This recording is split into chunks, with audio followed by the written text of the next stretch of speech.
Oh, hi, it's Dave. So I'm redoing my video on the response that you may have seen of mine on Hawaii News Now the other day to David Ige's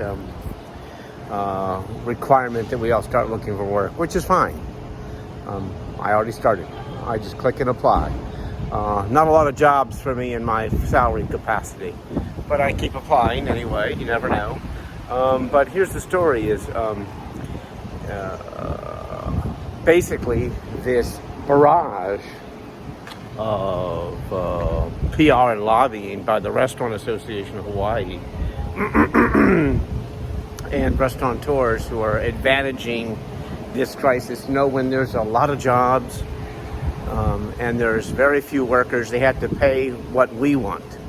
When there's a lot of workers and a few jobs, which there are, not a lot of jobs, stop the lying. They're all mostly part-time jobs with no benefits at minimum wage to a little more. And they want us to, who are making 22 to 35 to 40 an hour, make 10 an hour or 12 an hour or whatever. And I saw Tiki's talking on a piece saying that they were extending the Tiki's management and management in general, extending tips to different people. Management has no say in how tips are distributed, ever. They can't handle the money. They can store the money in the safe in a bank book that you have the key to, some head waiter has a key to. The wait staff determines who gets tips and how much by votes, not by any decision made by management. They have no say. And they do have some say if they call it a service charge. If it's a gratuity or a tip, it goes all to the wait staff. So if you see anything suspicious, there's some good lawyers out there who do employment law who would be glad to take them to task in the court. There's a lot of tip theft by it, not saying Tiki steals tips, but there's a lot of restaurants that do and think that that's their money and it's not their money, especially on special events and banquets because they want to pay the catering manager. He doesn't get any of that. They have to add that on as a separate charge. That would be a service charge, not a tip or a gratuity. So look at the language. What says, and it has to be on the table, clear, in the menu, clearly written. And they can't go gratting people, which a lot of restaurants grat Japanese tourists. And they select who they're going to tip by checking out who they are before they grat them. And they'll put on whatever they want. I can tell you by personal experience. Anyway, so these restaurant association and others, who now they have these experts. We're experts. And we think people don't want to go back to work because they're lazy and shiftless. And so they're advantaging this crisis to make us work. Sorry, that's a loud, annoying bar next door. They want to make us go back to work for pennies. And they don't care if any of us, we have car payments, insurance and payments for cars, and medical and life insurance, and mortgages are rental agreements and leases and credit card payments. A lot of money that we were used to paying for no fault of our own. Now all of a sudden they want us to write all that off, walk away, go into debt, maybe ruin our credit, be collected against, and maybe go through a bankruptcy procedure and live in a hovel in Kalihi or Chinatown. They don't care, and all of them. So personally, I am not eating at Tiki's ever again. I'm not eating Island Vintage coffee ever again, and I did. I never ate at Pizza Press, but I wouldn't eat there if I was taking my friends. I'd turn around and walk out the door. All these people who speak up and use the TV advertising for their own personal financial gain and cry, we have 10 jobs, Tiki said, 10 positions. But they didn't specify how much they paid, how many hours you get. If you go in and you get a job, usually at the bottom of the totem pole. And here's a good one for you. If all these cheap people that are coming here, who are like the people I see in Vegas on the street when I go on vacation, they don't have a lot of disposable income. They're here, they're walking around, they walk the mall, they share. Some of them rent cars, they have some money, they split things 2, 3, 4 ways. I've done it. I know how to go on a cheap vacation, but they're not paying the bills of these hotels that need to make this money in these restaurants. They're not spending the per person check average that needs to come in to pay these bills. So all these restaurants and hotels are really in financial trouble. They're not letting you know, but they're not making the money to pay their bills with these people who are visiting us. So what's going to happen here, once these government funded through stimulus checks, vacations are over, the airlines and the hotels are going to get greedier and start raising the rates, and the numbers will start dropping. And because I don't think things are all that cheery, there's a lot of bad news coming. Federally protected mortgage forbearance is going to end, we hear, on July 1st, which could have a major impact on the housing market and maybe a drop of 20 to 30% on the stock market. There's a lot, and there's going to be huge cuts, and they're hiding everything here at the county. Huge cuts in city departments and in state departments and UH and everywhere. All come in by the fiscal year, July 1st. Watch for July 1st, and eviction moratorium will probably end. There is a train wreck headed our way, and they don't want to let you know. And so probably you take one of these jobs and we sorry, we don't need you. It's slowed down,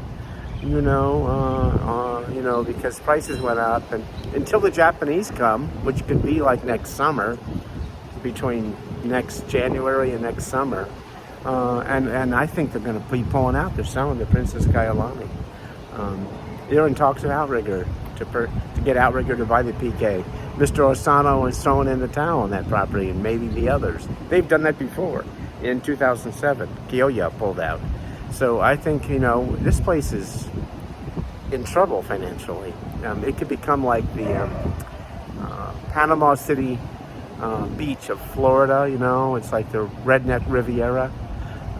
And it's just not going to be a place to make a lot of money. There's other places to go. I don't know if I'm going to stay, frankly. I don't think it's going to make it, but we'll see. I mean, we're going to give it through the end of the year to make a determination if we're going to stay. And I think a lot of people will just leave. I'm tired of seeing the PR efforts by the Restaurant Association.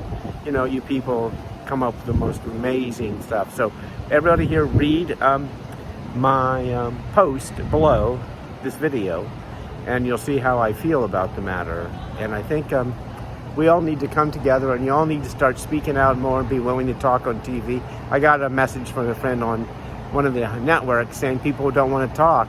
Well, you know what? I wanted to talk, and they cut me short. I had that thing about wanting to live in a hovel, and how they disgrace people and how they advantage this situation for their own personal financial well-being and treat us like, plantation workers or wage slaves or human chattel or people to be trampled upon. You know what I mean? We have some real big issues to address here. All of you need to. So be sure to apply for work. I'm keeping pictures of every application. I go to ZipRecruiter, and each time I apply, I take a photo of what I just applied for, and I save it in an album, and I date it, and then I also write it down on my notepad for me and my roommate, so we keep track of that stuff. So don't write it on pieces. Try to store it somewhere or have a log to write it down, because they're out to disqualify people any way they can. My partner and roommate hasn't been paid for 23 weeks, going on 24 now. 24 weeks. And we got calls from people high up at unemployment saying, oh, you're going to get paid. You had a problem with your accounting and routing number on your bank card, so just fix it, which we did. And I got paid. Thank you very much. Thank you very much to the senator who helped me get paid. But he didn't. He's still going on, And they ask him, when was the last day you worked? They know that. Why would they ask him that?